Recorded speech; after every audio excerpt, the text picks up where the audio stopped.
ഈ double tone അതിൽ കുറച്ചൊരു കച്ചവടമില്ല. അപ്പൊ അതേപോലെയാണ് അച്യുതാനന്ദൻ. എന്ത് രാജ്യത്ത് നടന്നാലും ഐസ്ക്രീം എന്തായി, ഈ വിഷയമല്ലാതെ വേറെ അയാൾക്കൊരു ചർച്ചയില്ല. ഞാൻ ചോദിക്കട്ടെ, സ്വന്തം പാർട്ടിയിലെ പെൺകുട്ടികൾ എഴുതി കൊടുത്ത പരാതിയെ പറ്റി ഇയാൾക്ക് അന്വേഷണമില്ല. ശശിയെ പറ്റി പറഞ്ഞതിന് ഇയാൾക്ക് അന്വേഷണമില്ല. ഗോപിയെ പറ്റി പറഞ്ഞത് ഇയാൾക്ക് അന്വേഷണമില്ല. പോളിറ്റ് ബ്യൂറോ അംഗം തമിഴ്നാട്ടിൽ കടലിൽ ചാടി ആത്മഹത്യ ചെയ്തതിനെ കുറിച്ച് ഇയാൾക്ക് അന്വേഷണമില്ല. പാർട്ടിയുടെ ദേശാഭിമാനിയിലെ പെൺകുട്ടികൾ, AK ഗോപാലന്റെ മക്കൾ, സഖാവ് CKP പത്മനാഭന്റെ പേരക്കുട്ടികൾ, ദേശാഭിമാനിയിലെ വനിതാ ജീവനക്കാർ, ഇവരാരും പാർട്ടിയുടെ നേതാക്കൾക്കെതിരെ എഴുതി കൊടുത്ത പരാതിയെ പറ്റി ഇയാൾക്ക് അന്വേഷണമേ ഇല്ല. ഇയാൾ മറ്റുള്ളവരെ കേസ്, മറ്റുള്ളവരെ വിഷയം, ഇതിനെ ഇയാൾക്ക് നേരമുള്ളൂ.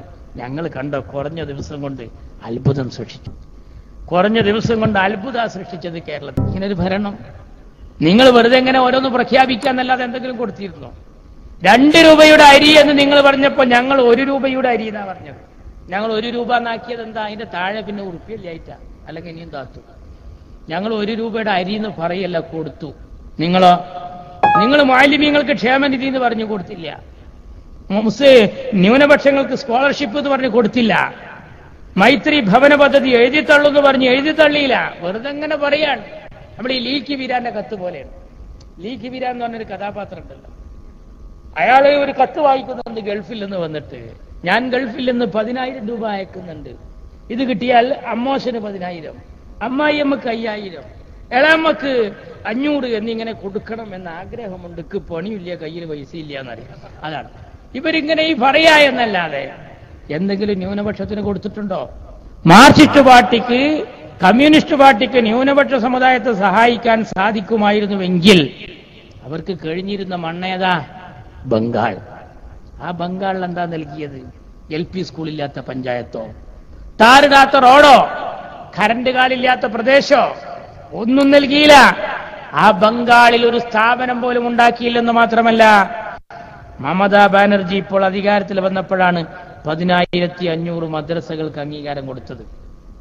10,500 മദ്രസ ഒറ്റയടിക്ക് കൊടുക്കേണ്ടി വന്നു. എന്താ കാര്യം? അവിടെ അങ്ങനെ ഒരു മദ്രസ ഒന്നുമില്ല. നമ്മുടെ യൂത്ത് ലീഗിന്റെ കുട്ടികള് ബംഗാൾ അടക്കമുള്ള നാട്ടിലെ ചെറുപ്പക്കാരെ വിളിച്ചുകൊണ്ടുവന്നിട്ട് നമ്മുടെ നാട് പരിചയപ്പെടുത്തി. ഇത് സർ സയ്യിദ് കോളേജ്, ഇത് പോക്കർ സാഹിബ് മെമ്മോറിയൽ കോളേജ് തിരൂരങ്ങാടി, ഇത് സീതി സാഹിബ് മെമ്മോറിയൽ പോളിടെക്നിക് തിരൂർ, അങ്ങനെ തങ്ങൾ കുഞ്ഞു മുസ്ലിയാർ എഞ്ചിനീയറിംഗ് കോളേജ്, ഇങ്ങനെ സ്ഥാപനങ്ങൾ മുഴുവൻ കാണിച്ചു കൊടുത്തിട്ടൊരു തറവാടിയെ പോലെ ഇതിന്റെ വല്യുപ്പാന്റെ വീട്, ഇതിന്റെ ഉമ്മാന്റെ കുടുംബ വീട്, ഇതിന്റെ തറവാട് എന്ന് പറഞ്ഞ് കാണിച്ചു കൊടുത്തു. അവർ ചോദിച്ചു എങ്ങനെ ഉണ്ടാക്കി? നമ്മൾ പറഞ്ഞു ജനാധിപത്യത്തിന്റെ പോർക്കളത്തിൽ ബാലറ്റ് ഉപയോഗിച്ചു. ബുള്ളറ്റല്ല, ബാലറ്റ് ഉപയോഗിച്ചു. പോയി അവരാ നാട്ടിൽ പോയി. എന്നോ അന്യാധീനപ്പെട്ട് കിടന്നിരുന്ന ബംഗാളിലെ 200 ഏക്കർ വരുന്ന ഭൂമി, ആ ഭൂമിയെപ്പറ്റി നേരത്തെ നമ്മുടെ ഈ സൗധം ഉദ്ഘാടനം ചെയ്ത സുൽഫ് ലീഗിന്റെ സംസ്ഥാന അധ്യക്ഷൻ സയ്യിദ് ഹൈദർ അലി ശിഹാബ് തങ്ങളെ വിളിച്ചറിയിച്ചു, ഇവിടെ ഇങ്ങനെ ഒരു ഭൂമി ഒഴിഞ്ഞു കിടക്കുന്നുണ്ട്, വല്ല സ്ഥാപനവും തുടങ്ങണം. ചെമ്മാട് ദാറുൽ ഹുദയെ വിളിച്ചു ഹൈദർ അലി തങ്ങൾ പറഞ്ഞു. നമ്മൾ ഈ ചെറുപ്പക്കാരെ വിളിച്ചതിന്റെ ഫലം കണ്ടു.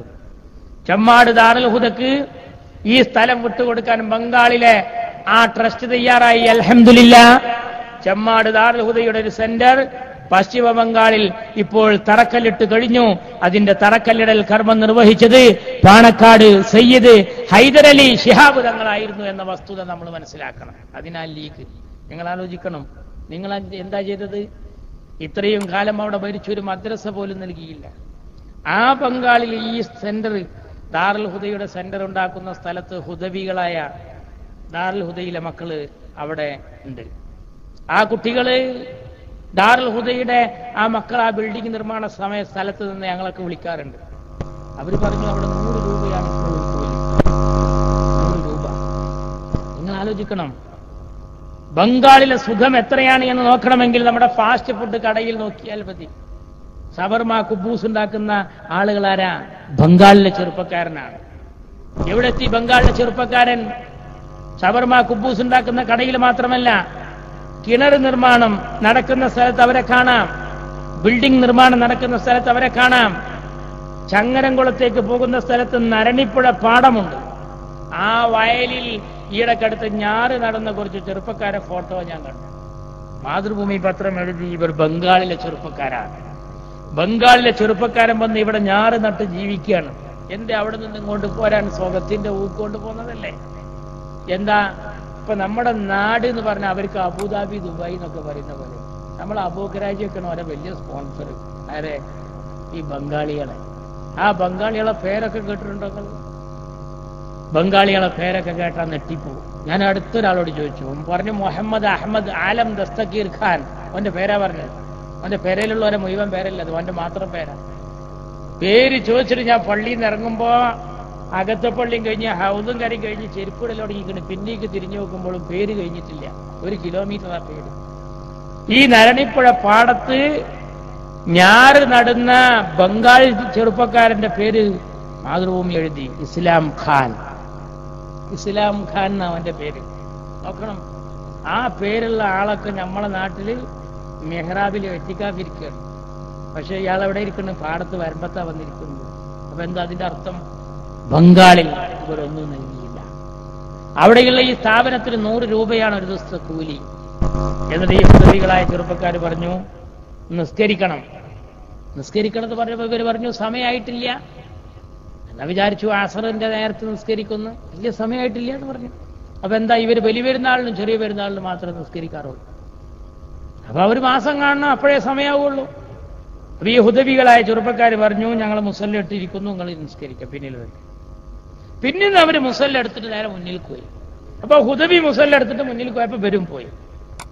ഇങ്ങനെ പോകുന്നുണ്ടപ്പോ പറയുന്നത് ശരിയല്ല, അങ്ങനെ നിൽക്കണം. ഇമാമ് മുന്നിൽ, മാമുവും പിന്നിൽ. ഇതിനാണ് ജമാഅത്ത് എന്നറിയാം. അപ്പൊ ജമാഅത്ത് ജമാഅത്ത് ക്യാഹേ? ജമാഅത്ത് വല്ല ബേക്കറി സാധനം എന്ന വിചാരം കണ്ടിട്ടില്ല. ജമാഅത്തിനെ പറ്റി അറിയില്ല. ഈ ഹുദവികൾ പറഞ്ഞു അഫ്ളലു മിൻ സ്വലാത്തിൽ ഫദ്ദി ബി27 ദർജ. 27 പദവി കൂടുതലുണ്ട് ഈ നിസ്കാരത്തിന്, ഒറ്റക്ക് നിസ്കരിക്കുന്നതിനേക്കാൾ. ഓഹോ, അങ്ങനെ ഉണ്ടോ? ഉണ്ട്. പള്ളിയിലുള്ള നിസ്കാരം നല്ല പുണ്യുണ്ട്. ഓഹോ, അങ്ങനെ ഉണ്ടോ? 10-40 വയസ്സായ ചെറുപ്പക്കാരൻ ചോദിക്കുക, ബംഗാളി, അങ്ങനെ ഉണ്ടോ? അങ്ങനെ ഉണ്ട്. മസ്ജിദുൽ ഹറാമിൽ ഏറെ പുണ്യുണ്ട്. ഈ ഹുദവി പറഞ്ഞു മസ്ജിദുൽ ഹറാമിൽ ഏറെ പുണ്യുണ്ട്. അപ്പൊ ഈ 40 വയസ്സായ ഈ ചെറുപ്പക്കാരൻ ചോദിക്കാത്രേ, മസ്ജിദുൽ ഹറാം കേരളമേ? മസ്ജിദുൽ ഹറാം കേരളത്തിലാണോ എന്ന്. ഞാൻ തമാശക്ക് പറഞ്ഞതല്ല. ആ കുട്ടികൾ എന്നെ വിളിച്ചു പറയാ, നിങ്ങൾ പ്രസംഗിക്കുമ്പോ ആളുകളോട് ധൈര്യമായി പറയണം ഞങ്ങളുടെ ആ ചോദിച്ച ചെറുപ്പക്കാരന്റെ പേര് മുഹമ്മദ് മുസ്തഫ എന്നാണ് എന്ന്. ആലോചിക്കണം, മുഹമ്മദ് മുസ്തഫ എന്ന് പേരുള്ള ഒരു ചെറുപ്പക്കാരന് മസ്ജിദുൽ ഹറാം കേരളത്തിലാണോ എന്ന് ചോദിക്കേണ്ടി വന്നത് എന്തുകൊണ്ടാ? അവിടെ മദ്രസയും സംവിധാനമൊന്നും നേരത്തല്ല. ഇരിക്കുന്ന മക്കളിൽ UKGയിലെ പൈതലിനറിയാം ഫാത്തിഹ. അലിഫ് എന്നെഴുതി, റാ എന്നെഴുതി, അറ എന്ന് വായിച്ച് അറഅയ്തല്ലദീ ഓതി പഠിക്കാനുള്ള സാഹചര്യം നമ്മുടെ കേരളത്തിലുണ്ട്. മുസ്ലിങ്ങൾ മാത്രം ഉണ്ടാക്കിയതാണോ? അല്ല. സഹോദര സമുദായാംഗങ്ങൾ സംഭാവന തന്നിട്ട് എത്ര മദ്രസകൾ. സി ഹരിദാസ് ex-MP അദ്ദേഹത്തിന്റെ തറവാട്ട് വക ഭൂമിയിലാണ് നെയ്തല്ലൂർ ജുമാ മസ്ജിദ് നിലകൊള്ളുന്നത്. വണ്ടൂരിൽ മന്ത്രി അനിൽകുമാറിന്റെ നാട്ടിൽ. ഞാൻ ഇത് പറഞ്ഞപ്പോ അവിടെയുള്ള ആളുകൾ പറഞ്ഞു ഞങ്ങളുടെ ജുമാ മസ്ജിദ് വണ്ടൂരിലെ തുവ്വൂര് എന്ന് പറയുന്ന സ്ഥലത്ത് ഏക്കർ കണക്കിന് ഭൂമി രാമചന്ദ്രൻ ഏറാടി എന്ന് പറയുന്ന ഒരു ബ്രാഹ്മണൻ എഴുതി കൊടുത്ത സ്ഥലത്താണ്. പാണക്കാട്ട് തങ്ങൾക്ക് കരാർ എഴുതിയിട്ട് അയാൾ പറഞ്ഞിട്ട് ആ കരാർ ഇങ്ങനെയാണ് ഞാൻ വായിക്കാൻ സാധിച്ചത്. എന്താണ് അതിൽ എഴുതിയിരിക്കുന്നത്? ഇന്ന വില്ലേജിൽപ്പെട്ട ഇത്ര നമ്പർ സർവേയിലുള്ള ഞാൻ കൈവശം വെച്ച് പോരുന്ന ഇത്ര ഏക്കർ ഭൂമി മുസ്ലിങ്ങൾ നടത്തുന്ന ജുമാ മസ്ജിദിന് വേണ്ടി ഞാൻ വിട്ടുകൊടുത്തിരിക്കുന്നു. ഇതിനു പകരമായി എനിക്ക് സെന്റിന് ഇത്ര രൂപ എന്നല്ല, ഇതിനു പകരമായി എനിക്ക് വിശ്വാസികളുടെ പ്രാർത്ഥന മതിയെന്ന് താഴെ പേരെഴുതി ഒപ്പിടുന്ന സാക്ഷികൾ മുഖേന ബോധിപ്പിക്കുന്നു എന്ന് രാമചന്ദ്രൻ ഏറാടി ഒപ്പ്. കണ്ടോ? സഹോദര സമുദായാംഗങ്ങൾ വരെ തിന്നിട്ട് മദ്രസകളും സ്ഥാപനങ്ങളും നമ്മളെ നാട്ടിലുണ്ടാക്കുമ്പോ ബംഗാളിൽ മുസ്ലിങ്ങൾക്കൊരു മദ്രസ ഓല വെച്ച് ഉണ്ടാക്കാൻ കഴിഞ്ഞില്ല. ഇവരുടെ ഭരണം. ഇമാം ബുഖാരിയുടെ മണ്ണ് കുളമാക്കിയ ഇവർക്ക് എങ്ങനെയാണ് ബംഗാൾ കുളമാക്കുക എന്ന് അറിയാമായിരുന്നു. ആ ബംഗാളിൽ പിന്നെ ഒന്നും ചെയ്തില്ല. പിന്നെ കേരളത്തിൽ മതമില്ലാത്ത ജീവനും മദ്രസ ഇല്ലാതാക്കാനുള്ള സംവിധാനവുമായി വന്ന് നമ്മളാ എതിർത്തത്. നമ്മൾ എതിർത്തിട്ടില്ലായിരുന്നുവെങ്കിൽ എന്താ സ്ഥിതി? എന്നിട്ട് ഇവിടെ വന്ന് ഞങ്ങളാണ് മുസ്ലിങ്ങളുടെ സംരക്ഷകർ, ഞങ്ങളാണ് മുസ്ലിം സമുദായത്തെ കാക്കുന്നത്. ആ ബംഗാളിൽ നിങ്ങൾ കൊടുത്തോ? ഞാൻ പറയാറുണ്ട്, മുമ്പ് മയ്യത്ത് നിസ്കാരം നടക്കുന്ന സദസ്സിൽ ഉസ്താദ് മൈക്കിലൂടെ പറഞ്ഞു, സഹോദരന്മാരെ, ഇന്നാലിന്നാൾ മരണപ്പെട്ടിരിക്കുന്നു. ആയതുകൊണ്ട് ജീവിതകാലത്ത് നിങ്ങളാരെങ്കിലും വെറുപ്പിക്കുന്ന വല്ല വാക്കോ പ്രവൃത്തിയോ ഇദ്ദേഹത്തിന്റെ പക്കൽ നിന്നുണ്ടായിട്ടുണ്ടെങ്കിൽ നിങ്ങൾ എല്ലാവരും അദ്ദേഹത്തിന്റെ പരലോക ഗുണം കണക്കിലെടുത്ത് അത് പൊരുത്തപ്പെട്ടു കൊടുക്കണം. അതോടൊപ്പം അദ്ദേഹത്തിൽ നിന്ന് നിങ്ങൾക്ക് ആർക്കെങ്കിലും വല്ലതും സാമ്പത്തികമായി കിട്ടാനുണ്ടെങ്കിൽ അദ്ദേഹത്തിന്റെ മൂത്ത മകൻ ബഷീറുമായി ബന്ധപ്പെടേണ്ടതാണ്. ഇപ്പൊ പിന്നിലെ സ്വപ്നം ഒരാൾ വിളിച്ചു പറഞ്ഞത്രേ, ഉസ്താദെ, ബഷീർ ഓൻ തരാനുള്ളത് തന്നെ മര്യാദക്ക് തന്നു തീർത്താൽ മതിയായിരുന്നു, വാപ്പാന്റെ അവിടെ നിൽക്കട്ടെ എന്ന പോലെ ഈ ചുറ്റുപാട്ടി ആ ബംഗാളിൽ തന്നെ നല്ലപോലെ നോക്കിയാൽ മതിയായിരുന്നു, ബാക്കിയുള്ളതൊക്കെ അവിടെ നിൽക്കട്ടെ, ഞങ്ങളെ കണ്ട് പഠിക്കുക. കുറഞ്ഞ സമയം കൊണ്ട് അത്ഭുതം സൃഷ്ടിച്ചു. മുഅല്ലിമീങ്ങൾക്ക് പലിശയില്ലാതെ ക്ഷേമനിധി എന്ന സംവിധാനം പാണ്ടിക്കടവത്ത് കുഞ്ഞാലിക്കുട്ടി ഈ ഭരണത്തിൽ നിന്ന് നേടിയെടുത്തു കഴിഞ്ഞിട്ടുണ്ട്. ഇനി എന്തെല്ലാം പറയണോ? 2 രൂപയുടെ അരി 1 രൂപ ആക്കിയിട്ട് കേരളം ചരിത്രം സൃഷ്ടിച്ചില്ലേ? പുതുപ്പള്ളിയുടെ കുഞ്ഞുഞ്ഞും പാലായുടെ കുഞ്ഞുമാണിയും മലപ്പുറത്തിന്റെ കുഞ്ഞാപ്പയും ചേർന്ന് ഒരു മഹാവിസ്മയമാണ് ഇപ്പോൾ കേരളത്തിൽ നടത്തിക്കൊണ്ടിരിക്കുന്നത്. അതാണ് ഐക്യരാഷ്ട്ര സംഘടനയുടെ ആളുകളൊക്കെ ഈ ഭരണത്തെ പറ്റി പഠിക്കാൻ വന്നത്. മാർക്സിസ്റ്റുകാർ ചോദിക്കുന്ന ചോദ്യം, നിങ്ങൾക്ക് എത്ര ആളെ പിന്തുണ ഉള്ളത് എന്നാണ്. ഞങ്ങൾക്ക് അധികം പിന്തുണൊന്നും വേണ്ട, ആ ഉള്ള ഭരണം എങ്ങനെയുണ്ട് നോക്കിയാൽ മതി. മുമ്പ് ഒരാൾക്ക് ബീഡി കൊടുത്തു. എങ്ങനെയുണ്ട് ബീഡി എന്ന് ചോദിച്ചു. പുകല കുറവാറുണ്ട്. പുകണ്ടോ എന്ന് ചോദിച്ചു. അതന്നെ, പുകല കുറവാ നോക്കണ്ട, പുകണ്ടോ, അതാ വിഷയം. ഭരണം എങ്ങനെയുണ്ട്? എന്തു നല്ല ഭരണം. കേരളത്തിൽ സമാധാനം, ശാന്തി, മതസൗഹാർദ്ദം കളിയാടുന്ന കേരളം നിങ്ങൾ ആലോചിക്കണം. അതാ മുസ്ലിം ലീഗ് ആഗ്രഹിക്കുന്നത്. അത് തന്നെയാണ് നമ്മൾ ഈ രാജ്യത്ത് പ്രവർത്തിച്ചതും. പാണക്കാട്ട് ഹൈദരലി തങ്ങൾ ക്രിസ്തീയ പാതിരിമാർ തർക്കം കൂടുന്നിടത്ത് പോയിട്ട് മസ്ലഹത്തിന് വേണ്ടി ശ്രമിക്കുന്നത് എന്തിനാ? നമുക്കവിടെ മണ്ഡലമൊന്നുമില്ല.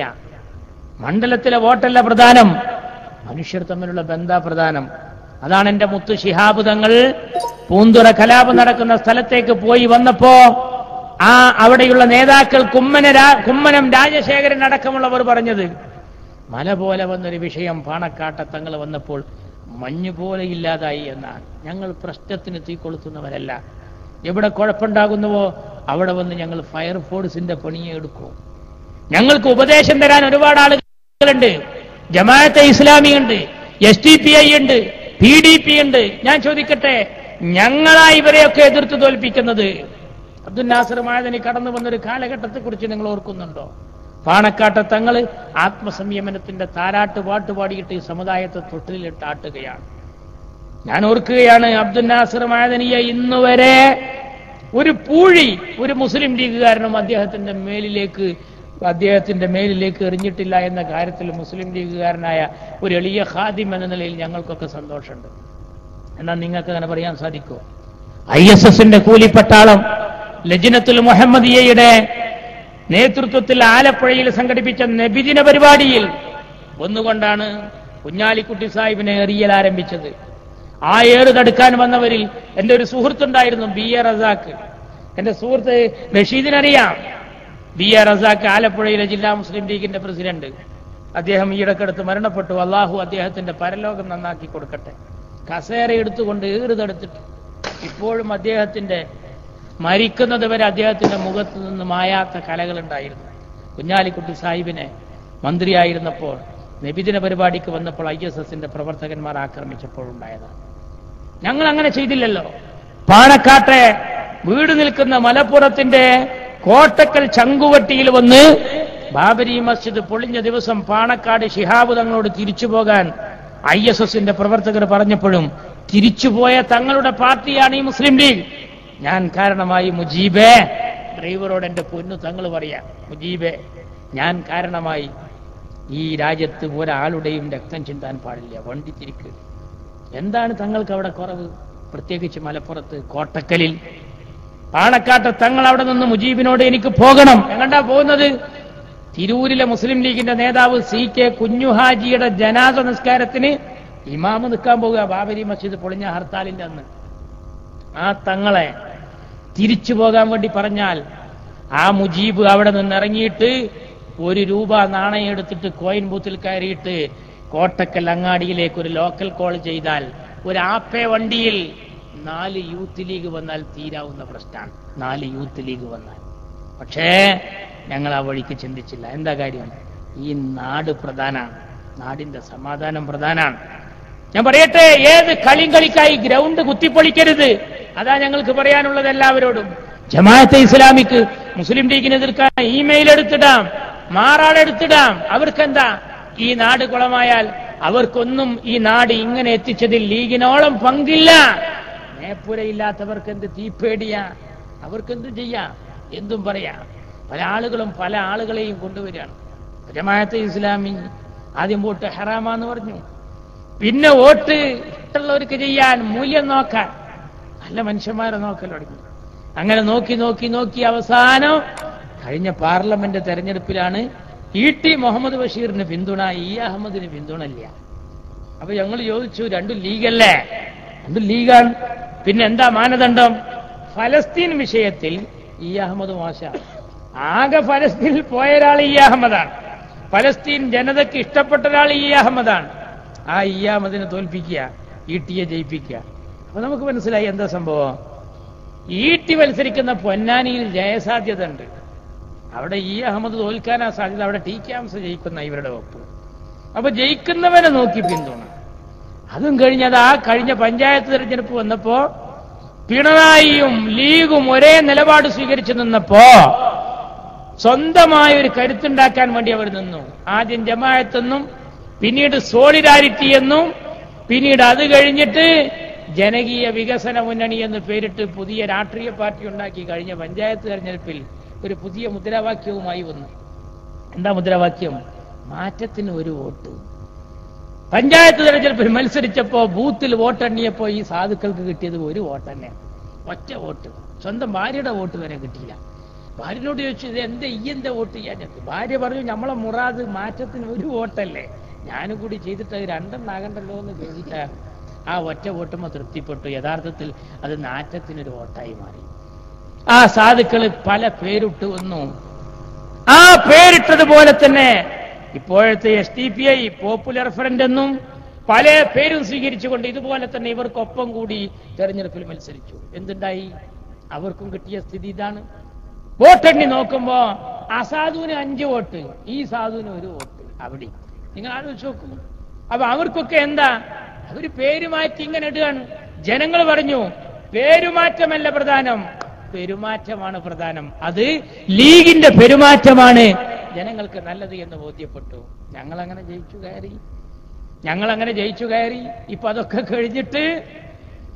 കഴിഞ്ഞിതാപ്പോ നിയമസഭാ തെരഞ്ഞെടുപ്പ് നടന്നപ്പോ പിണറായി വിജയൻ പറഞ്ഞു, വോട്ടായതായാലും വാങ്ങാം. പാണ്ടിക്കടവത്ത് കുഞ്ഞാലിക്കുട്ടി പറഞ്ഞു, എല്ലാരും വോട്ടും വേണ്ട, ജമാഅത്തിനെ പോലത്തെ നിങ്ങളെ പോലത്തെ ഈ ബർഖത്തില്ലാത്ത വോട്ട് ഞങ്ങളെ പെട്ടിക്ക് വേണ്ട എന്ന് പാണ്ടിക്കടവത്തെ കുഞ്ഞാലിക്കുട്ടി തീരുമാനിച്ചു. തെരഞ്ഞെടുപ്പ് കഴിഞ്ഞു. തെരഞ്ഞെടുപ്പ് സമയത്ത് ഇവർ പ്രഖ്യാപിച്ച പോലെ തന്നെയായി. എവിടെ വോട്ട്? നമ്മൾ അത്ഭുതപ്പെട്ടു. KM ഷാജിക്ക് അഴീക്കോട് വോട്ടില്ല വരവക, പിന്നെ മുനീറിനില്ല, പിന്നെ ഇരവിപുരത്ത് PKK ബാവാക്ക് പിന്തുണയില്ല, ഗുരുവായൂരിലില്ല, ഇവിടെ ഒന്നുമില്ല. കാരണം എന്താ? അവിടങ്ങളിലൊക്കെ ലീഗ് തോൽക്കാൻ സാധ്യത ഉണ്ട്. പിന്നെ എവിടെയാണ് ഇവരെ പിന്തുണ? വേങ്ങരയില് ആർക്ക്? കുഞ്ഞാലിക്കുട്ടിക്ക്. പിന്നെ ഉബൈദുള്ളാക്ക് 45,000 ലീഡുള്ളടുത്ത് പിന്തുണ, ഉമ്മറിന് പിന്തുണ. അവിടെ എന്തിനാടോ ഞങ്ങൾക്ക് പിന്തുണ? പുഴയിൽക്കാരെങ്കിലും മണലടിക്കുവോ? അതും ആപ്പേ വണ്ടിയിൽ. നിങ്ങൾ ആലോചിച്ച് നോക്കാണി, അവിടെ എന്തിനാ ഈ പിന്തുണ? ഞങ്ങൾ പറഞ്ഞു, ആ പിന്തുണ വേണ്ട. നിങ്ങള് ഈ പേരൊക്കെ മാറ്റിയിട്ട് വന്നാലും ജനങ്ങൾ അംഗീകരിക്കില്ല. പഞ്ചസാര ഭരണിക്കും ഇതേ ചായപ്പൊടി എന്ന് എഴുതി വെച്ചാൽ ഉറുമ്പ് വരാതിരിക്കുമോ? ജനങ്ങൾ ആ ബോധ്യത്തിൽ ഉറച്ചു നിന്നു. തെരഞ്ഞെടുപ്പ് കഴിഞ്ഞു. ഇപ്പോഴെന്താ സ്ഥിതി? നിങ്ങളുടെയൊക്കെ കോലം ജനങ്ങൾക്ക് ബോധ്യായി. പിന്നെ വേറൊരു ടീം അവരുടെ അമീറന്മാരെ കൊണ്ടുവന്ന് നിർത്തി വേങ്ങരയിൽ. മജീദ് ഫൈസി മത്സരിക്കുക കുഞ്ഞാലിക്കുട്ടി സാഹിബിനെതിരെ. ആദ്യം അവർ പറഞ്ഞിരുന്നത്, ഞങ്ങൾ കുഞ്ഞാലിക്കുട്ടി ഞങ്ങളുടെ സ്വന്തം ആളാണ്, മുനീറ ഞങ്ങളെ എതിര്, ഷാജിയ ഞങ്ങളെ എതിര്. എന്നിട്ടോ വേങ്ങരയിൽ വന്ന് നിൽക്കുകയാണ്. വേങ്ങരയിൽ അന്ന് കണ്ണൂരിൽ അബ്ദുള്ള കുട്ടിക്കെതിരെ മത്സരിച്ച അമീറിനെ കൊണ്ടുവന്ന് തന്നെ നിർത്തി, പർദ്ദ ധരിച്ച സഹോദരിമാരെ കൊണ്ടുവന്ന് ക്യാമ്പും ക്ലാസ്സൊക്കെ നടത്തി. സാധുക്കൾക്ക് തുച്ഛം വോട്ടാ കിട്ടിയത്. കേരളത്തിലെ വലിയ ഭൂരിപക്ഷത്തിന് മുസ്ലിം ലീഗിന്റെ 3 ആളുകൾ കേരളത്തിന്റെ നിയമസഭയിലേക്ക് കയറി. ഇവരാരെയാ പരിചയപ്പെടുത്തുന്നത്? പ്രൊഫസർ കോയ. ഏതാണ് ഈ കോയ? ആർക്കും അറിയില്ല. എന്നാ ഒരു കോയ ഉണ്ടായിരുന്നു കേരളത്തിൽ. ഏതാണ് ആ കോയ? അത്തോളിയിലെ ആലിമൊല്ലാക്കാന്റെ മകനായി ജനിച്ച കോയ. അധികാരിവർഗത്തിന്റെ മുന്നിൽ ഒരിടിത്തിയുടെ ദാഹശക്തിയോട് നിന്ന് ഒരിടിമുഴക്കത്തിന്റെ ഗർജനം മുഴക്കിയ കോയ, കരിമ്പാറ കൂട്ടങ്ങളെപ്പോലും കാട്ടരുവികളാക്കാൻ കരവിരുതുണ്ടായിരുന്ന കോയ. അറിയോ, കോഴിക്കോട്ടങ്ങാടിയിലെ പട്ടിണി പാവങ്ങൾ ഇടിവെട്ടിക്കോയ എന്ന് വിളിച്ച എന്റെ മുത്ത് CH മുഹമ്മദ് കോയ. അതാണ് കോയ, മറ്റേത് കോയാണ് എന്ന് സമുദായം തീരുമാനിച്ചു. ഞങ്ങൾ ആ ഭാഗത്ത് ഉറച്ചു നിന്നു. നിങ്ങളിപ്പോഴും പഴയ ആ പരുവത്തിൽ തന്നെയാണ്. നിങ്ങൾക്കൊന്നും ലീഗാകാൻ കഴിയില്ല. അപ്പോ ലീഗിനെ എങ്ങനെയെങ്കിലും നശിപ്പിക്കണം, അതിനു വേണ്ടിയുള്ള തന്ത്രങ്ങൾ അങ്ങനെയാണ്. MA യൂസുഫ് അലിക്ക് അള്ളാഹു നൽകിയ അനുഗ്രഹം കണ്ട് എല്ലാവരും യൂസുഫ് അലി ആകണമെന്ന് വിചാരിച്ചാൽ നടക്കും. എന്റെ നാട്ടിലൊരു ചങ്ങാതി എന്നും ലോട്ടറി എടുക്കും. ഓന്റെ ശ്രമം എന്താ, ഒന്ന് യൂസുഫ് അലി ആകണം. എന്ന് ലോട്ടറി എടുത്താലും ഒരു നമ്പറിന് പോയി എന്നറിയും. ഓനെ ഒറ്റ നമ്പർ കോയാന്നാണ് നാട്ടുകാർ വിളിക്കുക. അതേപോലെ ഒരു കോയ. അങ്ങനെ ഒരു ദിവസം ഈ ലുലുവിന്റെ പരസ്യം ഇങ്ങനെ കണ്ടപ്പോ യൂസുഫ് അലിനെ നോക്കിയിട്ട് പറഞ്ഞു, പടച്ചോനെ ഇതേമാതിരി ഒന്നും ഇന്നെ ആക്കൂലേ. ഒരു 2 ആഴ്ച കാത്തിരുന്നിട്ട് ഇതേമാതിരി ആകണില്ല. ഓൻ ആ പത്രം അവിടെ ഇട്ടിട്ട് പറഞ്ഞു, എന്നാ ഈ യൂസുഫ് അലിനെ എന്റെ മാതിരി ഒന്ന് ആക്കണേ റബ്ബേന്ന്. കാരണം എന്താ പറയുക, ഓന്റെ മാതിരി ആവൂല. അതുകൊണ്ട് മുസ്ലിം ലീഗ് എന്ന് പറയുന്ന സംഘടന ഈ രാജ്യത്ത് ചെയ്തു പോരുന്ന നന്മകൾ എല്ലാവരും മനസ്സിലാക്കണമെന്ന് മാത്രം ആവശ്യപ്പെട്ട് ഞാൻ അവസാനിപ്പിക്കുന്നു. നന്ദി. അസ്സലാമു അലൈക്കും.